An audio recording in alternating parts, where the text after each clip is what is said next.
So today's video is a watercolour seascape spread in my sketchbook. I wanted to do some watercolour studies and kind of also show how I paint the ocean in 3 different ways, because I've noticed a few people on my Instagram kind of commenting on how I paint the ocean, so I thought I'd just kind of show it and that'd be the easiest way.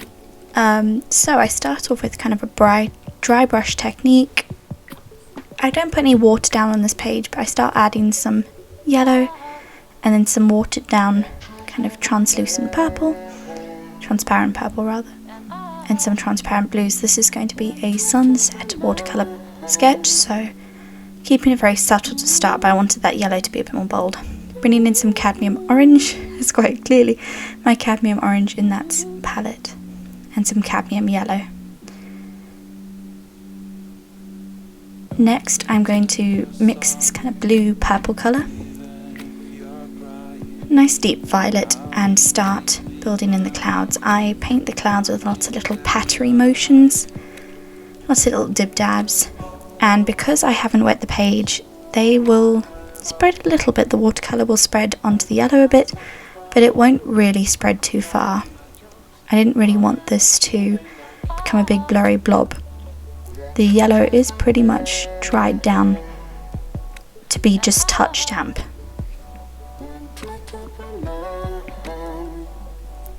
With watercolour I remember to do lots of little layers, but I'm also working on not overworking my pieces, so you'll notice that I kind of stop when the yellow starts peeking through. I don't try and cover up all the yellow under the clouds.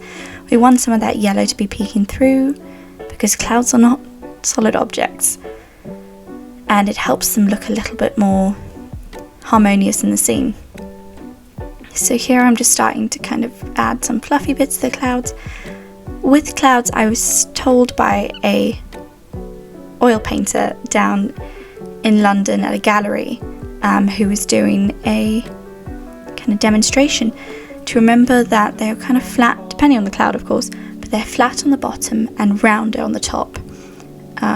Which was something that was really important in the scene. Flatter on the bottom, rounder on the top. So I'm really trying to remember that in here. You'll notice especially the bottom clouds that kind of form the horizon. I keep it. It's not like completely flat, we're not talking really straight, but a little bit fuzzier, a bit flat. That was a concept told to me by an oil painter, but I think it applies very nicely to watercolour as well, of course depending on the type of cloud.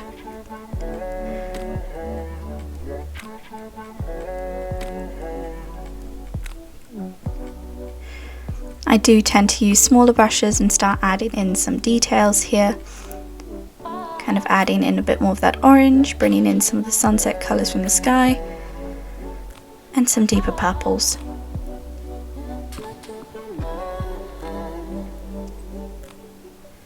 Here I start forming some shadows on the clouds, but I don't really want, again they're not solid, so I don't really want to form really dark shadows. It's just kind of a hint of a shadow.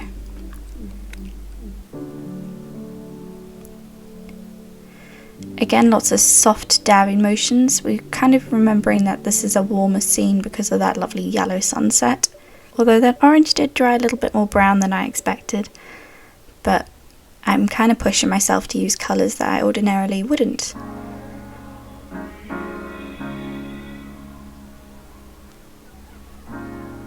You have to be your biggest fan, and when things are really tough and they're really rough and nothing's working, but there's something inside of you that... So here you'll see me kind of remembering to keep it flatter on the bottom, kind of adding in a few details that make it look a bit flatter.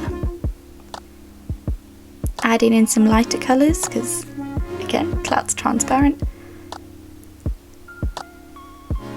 There wasn't much thought process behind this actually, it was just a lot of dabbing.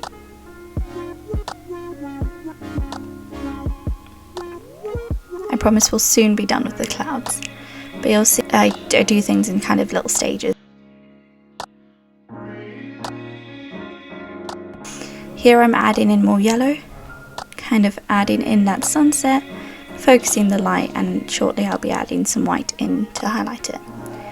Now I get started on my favourite bit, the ocean part. This is a lovely aqua blue. I need to check this palette and actually find out what colour it is, but this palette's kind of a hapdash put together palette, so I don't remember all the colours exactly from it. But this is a gorgeous, quite translucent blue. I believe it's from Old Holland. Again, not adding in water at the beginning, not wetting the page. I decided to experiment, because I always wet the page normally, so I decided to experiment with more of a wet on dry technique. So I'm just trying to darken up the horizon.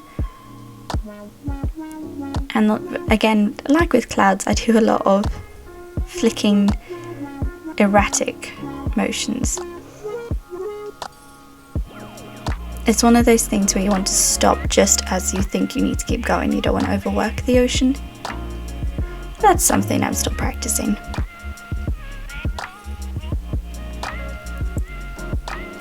This scene had one rather prominent wave in the front, but I wanted to keep the focus kind of on that sky, so I didn't really make it too prominent. But I've added in a little bit of Payne's Grey into that blue, and kind of bringing that reflection onto, I believe that's supposed to be the sand.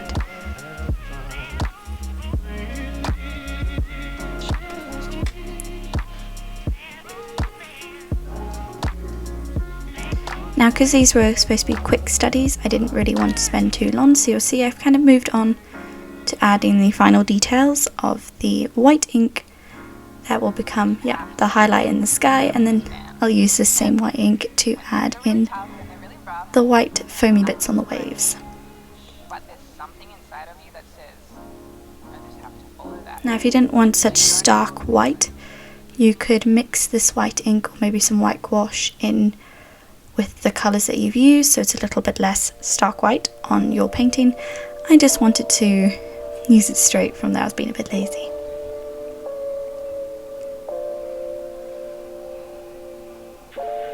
So going back in, you can see it's still a little bit damp, but I've decided to go back in and start adding in the shadows on the water, the darker spots. I quite like adding it when it's at this kind of not quite dry stage, but also not sopping. I find it blends in very nicely. Again, lots of flicking motions with a small brush.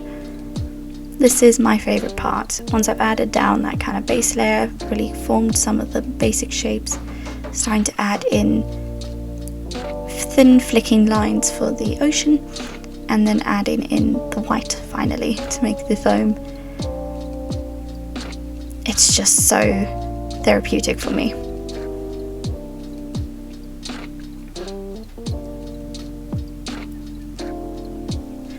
This is just a slightly less watered down version of the same paint colours. I think I added a little bit more Payne's Grey in as well. And finally adding in some water to the ink. I kind of didn't want it too stark white, but adding in some water and doing the fun bit.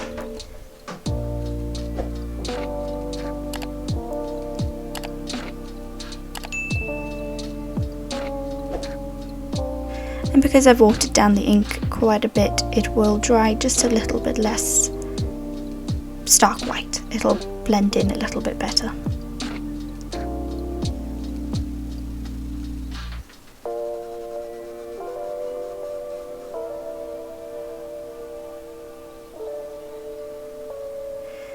Adding in that kind of final waves that I said was quite prominent at the front. We had this rather dominant wave. Now, second technique, I went in with my usual, which is wetting the whole page or whole section down with a kind of thick bristle brush, and I decided to start at the bottom on this piece,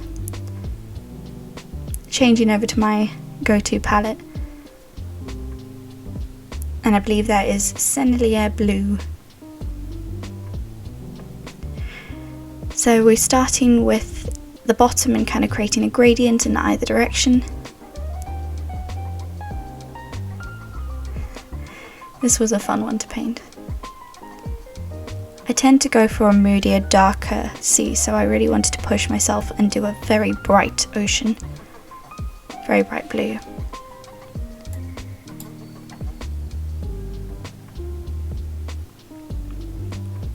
Creating that horizon line.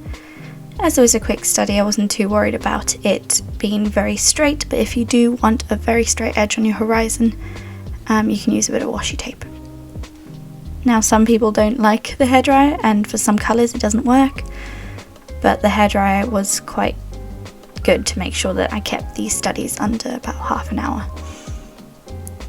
So again, like I did with the first little section, adding in a darker mix of the same colour and just starting to add in some little flicks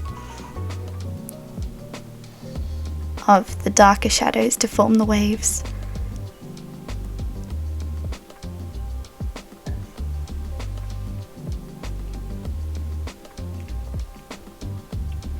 This is a very cheap craft brush. I think I bought off eBay for like in a 10 pack, but it is very nice and thin, and it's almost like a rigger brush, so it creates such lovely thin flicks.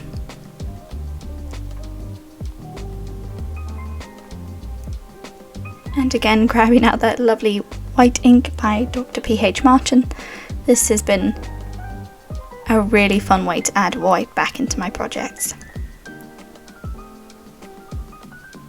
This one was certainly faster than the previous one, and if you're just starting out painting seas, this is a really fun one because it is a very simple blue sea, kind of not horizon on the middle, so you can move that horizon to wherever you want it. I wanted it kind of 2/3 up the page almost, or the section, but you could put that horizon wherever you wanted, and it'd be a really good way to practice this kind of flicking technique. So as you see that I'm going in with the ink a little bit less opaque, a little bit less transparent, watered down, going straight from the container rather than watering it down.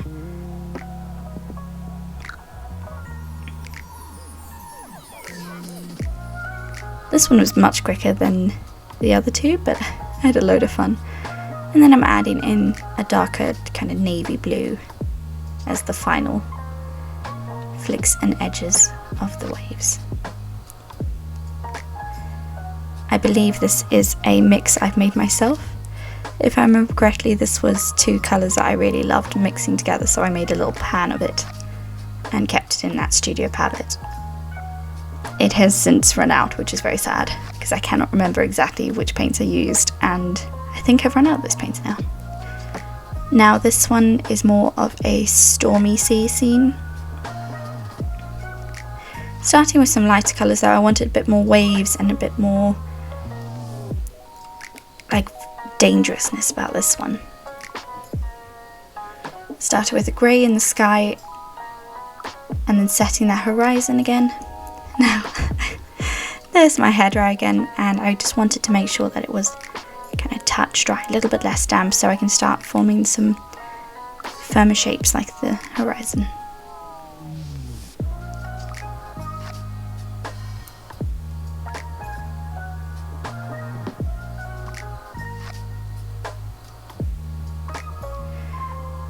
So I wanted to make the clouds stormy, but I didn't really want to go into too much detail on the clouds because the focus is the waves, and this whole point of this was kind of quick wave studies and ocean studies.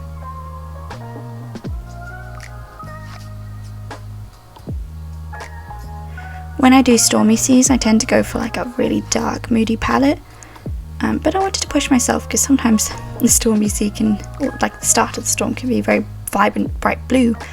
And I wanted to push that ochre blue. That's a turquoise blue from Sennelier.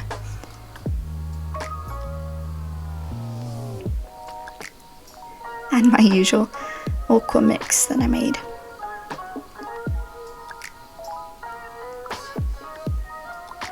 Using Sennelier light grey there. I think it's got a really nice moody tone. It's perfect for any kind of stormy seas. Again, light flicking motions. I kind of It's really hard to describe quite what I'm thinking when I'm painting these, because I don't really think when I paint. Let me know if you actually have a thought process when painting, because it's just almost meditative for me. I just kind of zone. But I hope this video does kind of show the process quite nicely. Or at least somewhat clearly. This one I used a lot of this ink to really form the waves. Because it was so stormy, I was thinking there's going to be a lot of foam.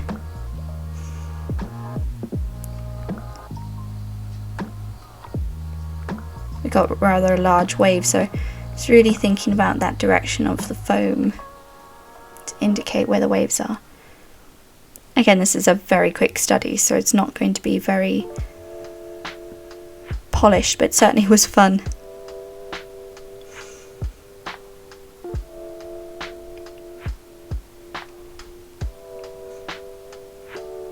Now, if you don't have this white ink, you could always go in with acrylic. Some people are a bit purist about watercolours and don't want to mix any other mediums, but if you had acrylic or gouache or anything kind of thicker, you can go ahead and use that. I don't think there's anything wrong with it in your sketchbook.